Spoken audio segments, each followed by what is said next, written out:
ang alalay ni Uma. Alam mo kasi kung kilala siya rito. Medyo ako'y natatawa kasi wala pa rin marka. Anong mga nilikha mong awit? Ay wala pa nga pala. Anong palagay mo? Asli ka rito? Tinalo mo Sunel. Bakit magaling ba yan? Sa mga walang utak. Ako kaharap mo, tatapakan lang kita. Parang muta. May muta ka pa, umuwi ka muna sa inyo, maghilamos ka.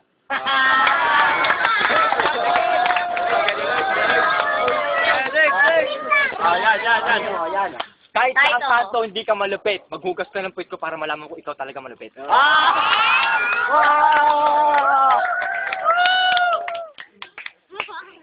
Sak, yung mukha mo, sanda mo ka na putang ina. Kumana sa'yo, Sak, pablayang diri ko mo.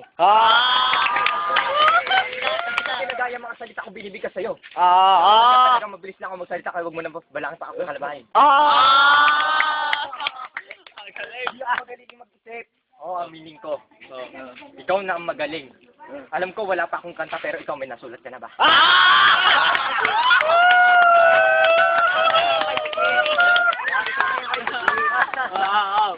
Tiraji. Wala pa akong nasulat. Bakit magaling ka na ba? Akala mo pag pinatulang kita, papatuhin pa ka ba nila? Ako'y nabulol, pero ikaw ulol. Ikaw lang sa inyo, matulog ka na lang nang magkamuta ka pa. Sayang lang ngayon talento kasi sa duelo natin ito, ikay talo. Kung nagalit kung ayaw mo, tanggalin ko ang pangalan mo sa seryo.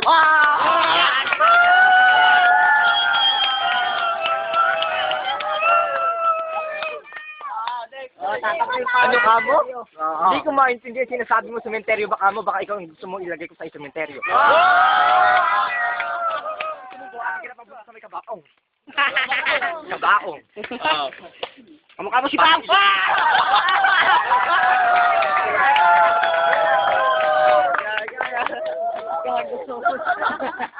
Handa kitang ihukay ng 6 na talampakan. Hindi ka na makapakan ng mga kalabang mo.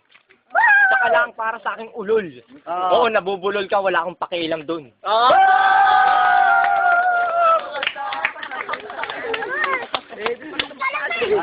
Si Budina, Ay, salamat. Hindi na ako magpapagod kasi siya rin ang maghuhukay ng sariling libingan. Ganyan na pala pumayag ka sa Bulacan. Hindi ka naman henyo, bakit dito ka nakatira?